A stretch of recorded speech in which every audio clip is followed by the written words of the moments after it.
The Secrets of an Investor Genius, Jeremy Grantham, GMO. The notorious bear and GMO co-founder has touchy-feely evidence of a market bubble in the making and a battle plan. When legendary investor Jeremy Grantham heard a colleague recount sharing a bus ride from New Hampshire to Boston with a young woman who wanted to sell her house to invest in stocks, alarm bells went off. This, he thought, signaled the euphoria seen before a market crash. Welcome back to Investor Secrets. Today we're going to talk all about Jeremy Grantham and the secrets of a genius investor. So let's get right into it. It was late January and the US stock market had roared into 2018, posting new highs for 6 straight trading days. The woman wasn't satisfied with her $300,000 house crawling up a few percentage points in value when stocks had risen by double digits annually since 2009. She wants to be in the market, says Grantham, who co-founded GMO in 1977. From his office on the Boston Harbor, and she was reaching for a 20% return. To the mind of Grantham, who called the major bubbles of 2000 and 2007, this story was more evidence of a melt-up in the stock market, which he had warned about just weeks before. This is when the market shoots up after several years of rising prices, signaling the final stages of a great bubble near to bursting, according to the 79-year-old. U.S. stocks soared in 2017, with the S&P 500 index returning 22%, and continued to push higher this year before volatility shook the market in February. After the index tumbled by 10% from an all-time peak on January 26th to this year's trough on February 8th, analysts expect new highs in 2018. As a value investor, Grantham has done plenty of homework on the stock market over the past half-century. He was not alive to witness the 1929 bubble, but has studied it closely.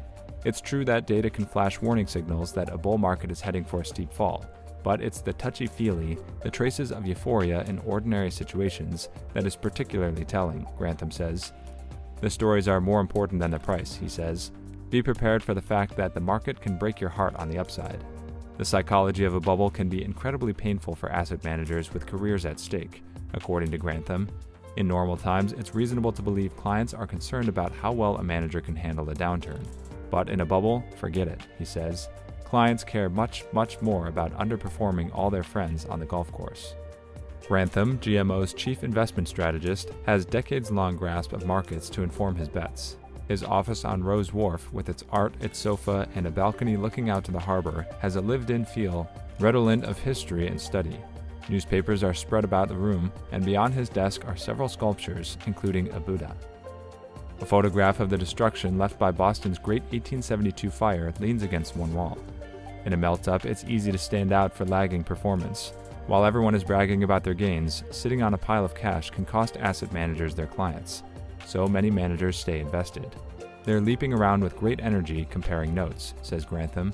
They simply can't stand that one or two of their rivals are playing the game and making a lot of money and making them look bad.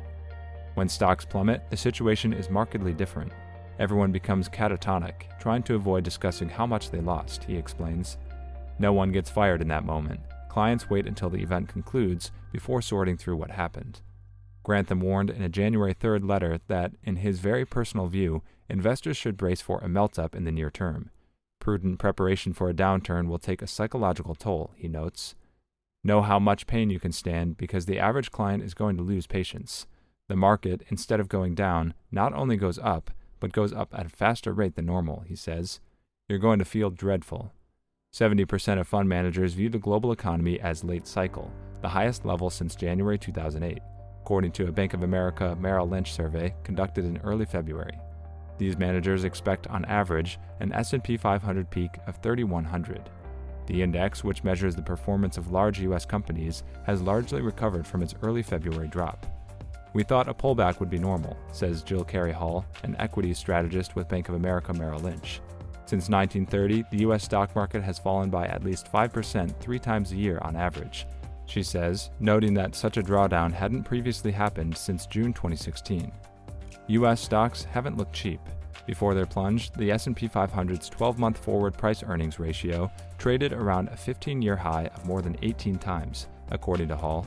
In November, the PE ratio was 18.3 times, the highest since May 2002, she notes. We had so much excitement in January, there's at least some chance that this thing will blow up now. Game over, says Grantham. But I think it will recover and go to new highs. Grantham expects the melt-up to eventually lead to a 50% drop in the stock market, if not more. If the market came crashing down this fall, he says, it would look like a perfect bubble. Hall isn't worried.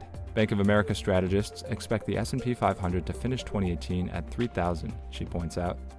Ken Fisher, the billionaire founder and co-chief investment officer of Fisher Investments, likewise expects U.S. stocks to rise this year. Bear markets always begin gently and quietly, Fisher says in a phone interview. A short, sharp break off of the all-time highs is never how bear markets begin. Instead, they tend to fall by 2 to 3% a month over their entire duration, with most of the decline coming in the last 40%. Bear markets begin by lulling in greater fools with peaceful, minor declines, says Fisher.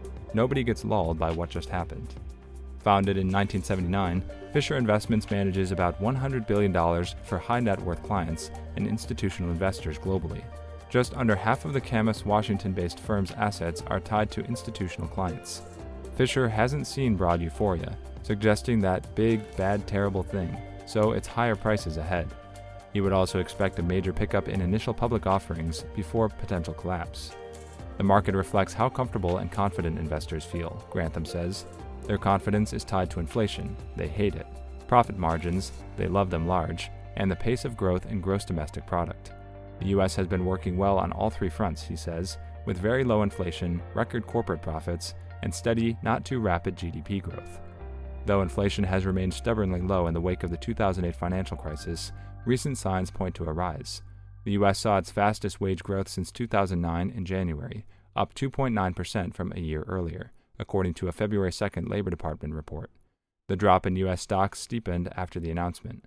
Still, Grantham believes the market may ultimately forgive a modest rise in inflation, as the Federal Reserve has aimed for and missed its 2% target for years. People will say, heck, we wanted to get to 2%. We wanted labor to get paid a little more. We've been starving these guys since 1970, for God's sake. Let's pay them something, because they're all tapping out their credit cards. Defaults on credit card debt have picked up, Grantham notes, a situation that eventually saps the economy. In his view, it's rational and ethical to hope wages rise. But what do we do as a capitalist society? We freak out that it may impact profit margins. The $1.5 trillion tax cut package passed in December slashed the corporate rate to 21% from 35%, and should, for a few quarters, offset concerns over margins, as companies' earnings will benefit in the short term. Bank of America's equity strategists expect earnings per share to rise in 2018 as a result of the tax overhaul, but like Grantham, they don't foresee lasting impacts. The benefit is going to get competed away, Hall says. We wouldn't really expect it to have a longer-term impact. Now Grantham has a drier view of the U.S. stock market than many analysts. Aaron Brown, head of asset allocation for UBS Asset Management, isn't too concerned about the S&P 500 being historically expensive. The index's composite has shifted over the decades toward tech companies, among others, that tend to trade at higher PE ratios, she says. Recent market volatility produced buying opportunities, she adds, while fundamentals have remained healthy, or they're leading investors toward a full melt-up. The S&P 500 soared about 7% over a few weeks in January. If, instead of turning down in February, shares had continued to climb at a slightly slower pace through March, Grantham thinks the index might have crossed 3,150 points as a full-fledged bubble. Then the question is, how are the touchy-feelies doing? Grantham says.